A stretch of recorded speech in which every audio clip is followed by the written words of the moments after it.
at MTAC Another World, we got the chance to chat with Jason Charles Miller in this issue of the Carbuncle Chronicle.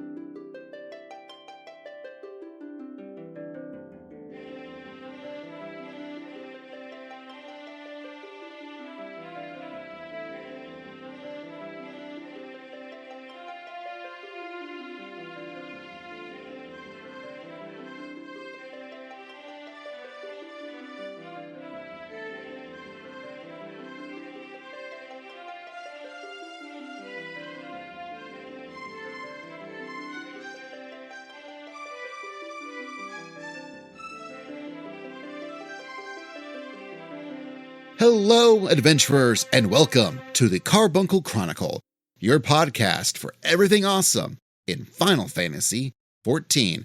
I'm Basil, and I main a Lalfell summoner named 4K Rydiske on Leviathan. But you're not here to listen to me yammer today or ever. Anyways, I was joined alongside my awesome cast cohort and compatriot John Robbins, who by and large tends to handle most of the AwesomeCast interviews, which you can find at awesomecast.com.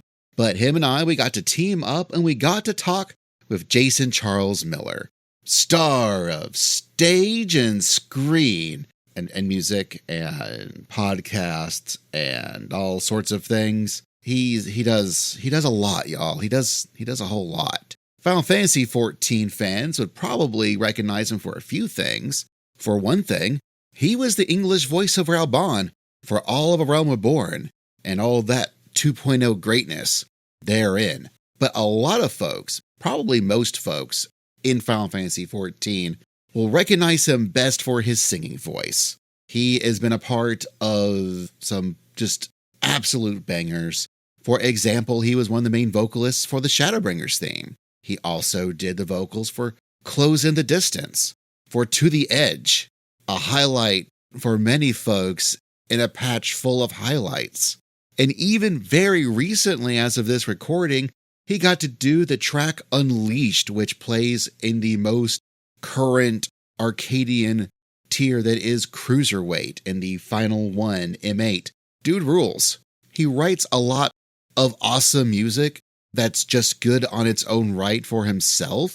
He's also done awesome music for other people, like he did the first 3 theme songs for Critical Role. His singing voice has also been featured in such songs like Rules of Nature for the Metal Gear Rising Revengeance game. He also plays a real mean game of D&D, both as a dungeon master and as a player. He has also written lots of really cool songs about Dungeons & Dragons. Again, this guy, he does a lot. And, in fact, he even has his own podcast. It's called Intro Skippers, and he does it along with Kim Horscher. And it is, I quote, your favorite podcast about what's streaming and the culture around it, presented by your friends with unique perspectives on entertainment, Kim and Jason. The Jason, in this case, being Jason Charles Miller. So if you enjoyed him nerding out with us here on this interview, you should go give Intro Skippers a try. You can find it wherever you download your podcasts, much like this one, the Carbuncle Chronicle. Anyways, okay, enough intro. Let's get into the interview. Hello, everyone. Welcome to MTAC Another World, where we are happy to be joined by Jason Charles Miller. Jason, thank you so much for taking the time. Yeah, I'm happy to be here. This is my second MTAC. I was here in 2013. You can look it up on Wikipedia. Yeah, it's been a minute. It's been a little too long. So glad to have you back. How's the convention been treating you so far? Great so far. I had a great day. Well, usually like to start these out just by asking a general question. Like, what projects are you working on right now that you can share with us? Yeah, okay. What can I share? That's always the question, right?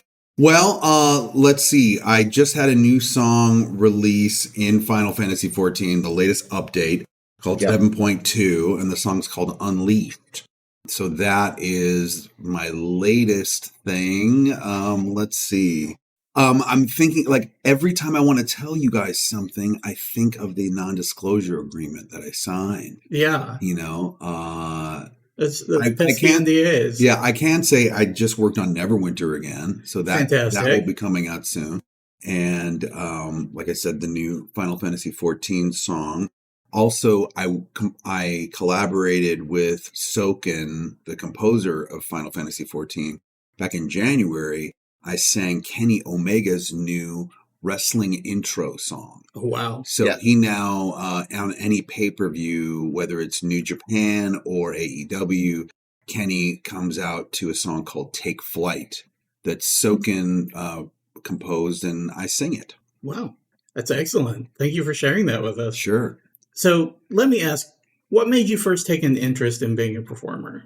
Well, my dad tells a story of I was 5 years old and I was on a train, and we were walking around the train, and there was an entertainment car.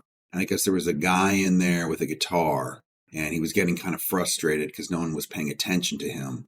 So apparently he was like, well, does anybody want to come up here and sing? And apparently 5-year-old me said, I'll sing. Do you know Country Roads? And I sang Country Roads and brought the house down from what I've been told. And I guess that gave me the bug, and I've wanted to be a performer ever since. That's fantastic. That's a great story. Thank you so much for sharing. Sure. Who would you say has had the biggest impact on your career? You know, what's interesting, you think about all the artists that you admire, but then what I really realized was actually about a week ago, my high school choir teacher passed away. Her name was Sue Alexander. And when we have good teachers when we're children, we don't often realize how good they are until sometimes years later. She instilled in me the kind of discipline of rehearsal and, working on your craft and working it and reworking it and reworking it. And just thinking about her a lot lately and how good we had it and we didn't know that we had. I would say she was a huge influence on my career, that I would not have had a career without her, because she really pushed me in that direction and also believed in me and made me believe that I could do it. What's the biggest challenge for you as a creative? It is when you think that you've created something that the world will love, and then the hurdles that have to happen between the thing that you created and getting it to the people. When my career started, it was the gatekeepers of, who runs radio, who runs record labels, who does this. And there's still some of that, but now it's on top of, will the algorithm of this social media platform will this trigger what needs to be triggered so that it gets spread out to more people? It's a moving goalpost that you're constantly chasing. With that in mind, what keeps you motivated to keep creating? I think because it's a calling, there's not a financial motivation. That part's nice, and I've certainly experienced that in my career. But was there a reason why my guitar player and I drove here for 9.5 hours from Virginia because we didn't have any shows booked in between? It's because we have a calling to perform, and that's like you can't quantify it. It just is the thing that motivates you to continue, and it becomes part of your life and motivation. What I can equate it in a nerd term, because I am very much a nerd. In the Star Trek movie Generation, Guinan, Whoopi Goldberg's character, she describes the Nexus, and she says it's like pure joy. And whenever you're not in it, all you think about is getting back to it. And I equate performing live on stage to that. It's the best description, I think, of being a performer. You mentioned being a nerd. What are some of the interests you have outside of just performing? Well, first and foremost, I am a J.R.R. Tolkien fanatic. From when people ask me what my favorite Tolkien book is, I say The Children of Húrin, and they go, "What? What are you talking about?" And that's actually one of the stories from the Silmarillion that they published later, that Christopher Tolkien edited and then published later.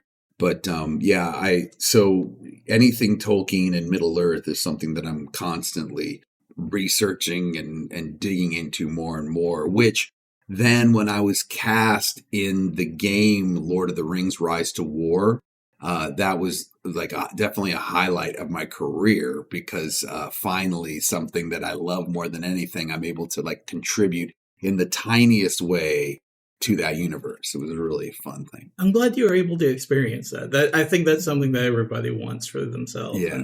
And I'm glad when I see it happen. So where are the coolest places you've gotten to perform besides the Tokyo Dome? Right. Tokyo Dome aside, I would say in my old band Godhead, we got to play at Mile High Stadium for Ozfest. So we toured in Ozfest 2001 and got to play at some amazing places. You know, more recently playing in Riyadh, Saudi Arabia for a Final Fantasy 14 orchestra concert. We did 2 concerts there. That was pretty amazing. Guangzhou, China, you know, really just going to places and cultures that I've never been to and just really thrust in. But the connection is the show. The connection is we're all there experiencing the performance and the show together. And that's a really special feeling. There's a part of me that just wants, so what's it like working with Soken? But I want to maybe recontextualize that. Have there been any particular interesting lessons you've learned from working with Soken? Yeah. So, I mean, there's so many interesting things about working with Soken. When we first worked together was on the song Shadowbringer, and I was sent a sheet music and a recording, and then the melody was played on a keyboard, and then I needed to rehearse to that. Then we had several Zoom meetings because I don't record my parts in Japan. I actually record them at my studio in Los Angeles and then send him options. So what I try to do when I work with Soken is be as thorough as possible. So I tend to send 3 to 4 fully completed and comped performances.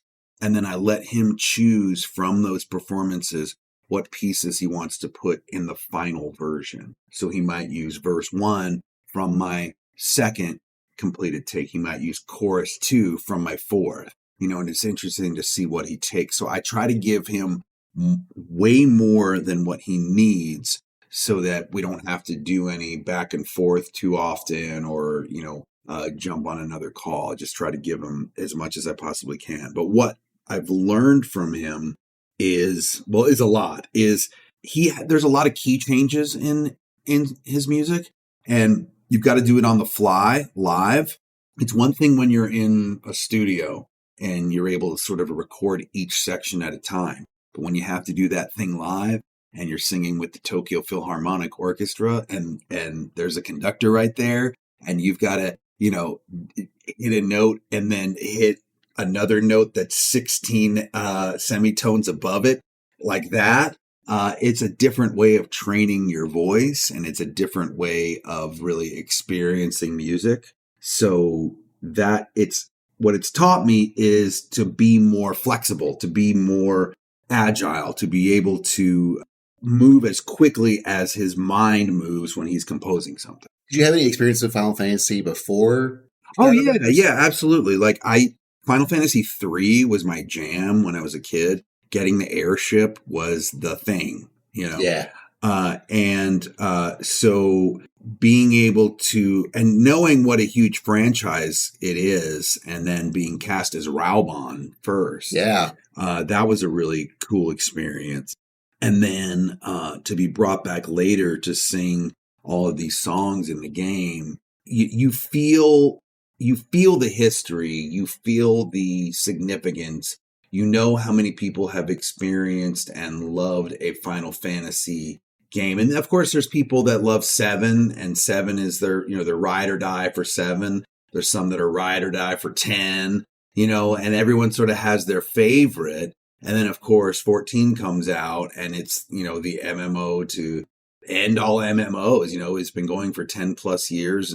And then you meet people at FanFest and you know how much it means to them. You meet people that met playing the game and now they're married. You know, you met people that they're free companies, you know, guilds, will come together for the first time at FanFest, and they're all meeting for the first time. And it's just such a joyous experience. And the fan base is like nothing I've ever experienced, because I also have been a voice actor in World of Warcraft for many years, and I've been a voice actor in a lot of other MMOs. And not to speak negatively about any other MMO communities, but it's just to say that Final Fantasy XIV specifically has such a positive community that Warriors of Light couldn't be a better name, because it just emanates that. I did want to ask about your D&D, and sure,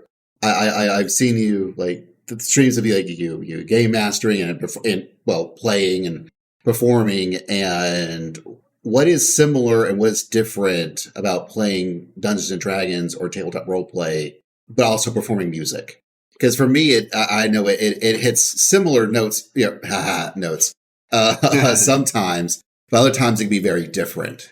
Okay. So there's a couple of ways to look at that, because when you're playing a home game and you're a DM, it's a very different experience than when you're a DM and you're playing on a streaming show. Right. What I mean by that, though, is every game that I've ever run on a streaming show is the game that I want to run, and it's happening in real time. And it's not scripted. People come up with these crazy ideas that MMO shows are scripted.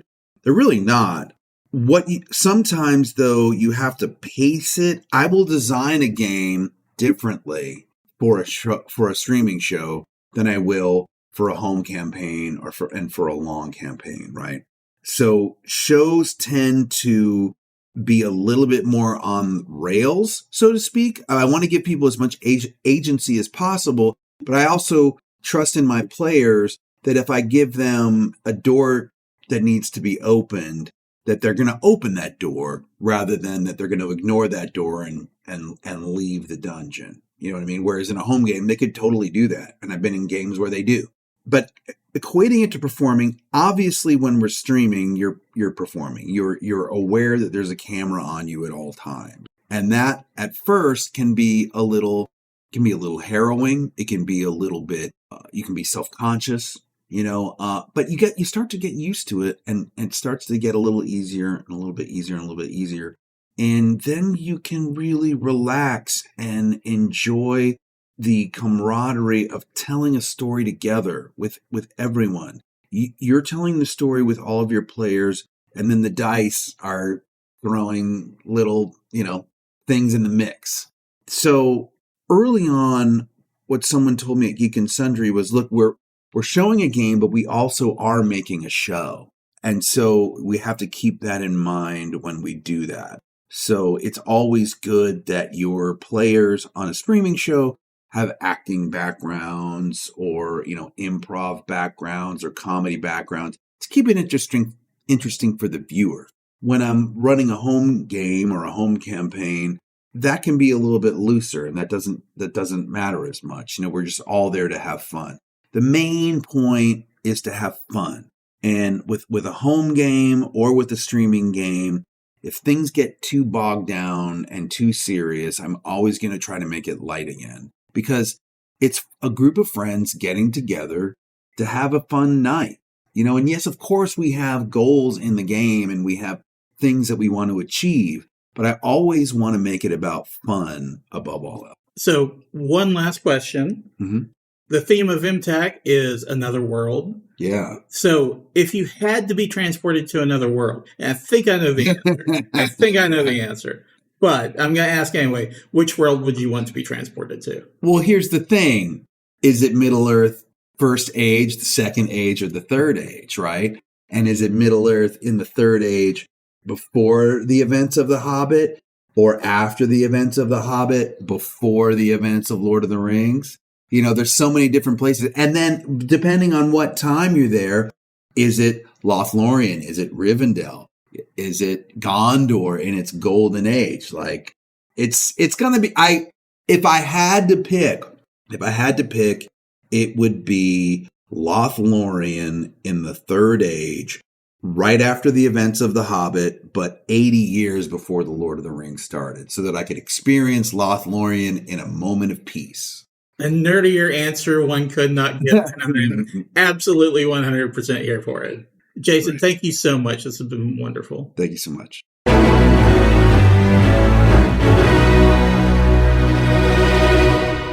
And that was our interview with Jason Charles Miller. Hope you enjoyed it. Thank you to MTAC for facilitating this interview and making sure that we got to have it. And thank you to Jason Charles Miller for coming on and chatting with us. He was an absolute delight. You can find his stuff at jasoncharlesmiller.com or just search for his name wherever you want to do social media stuff. Don't forget about his new podcast, Intro Skippers. It's a fun time. You can find MTAC stuff at mtac.net, or again, you can search for MTAC on your various social media platforms. You can find us here at the Carbuncle Chronicle. Just search for Carbuncle Chronicle on social media or CarbyCast in some cases.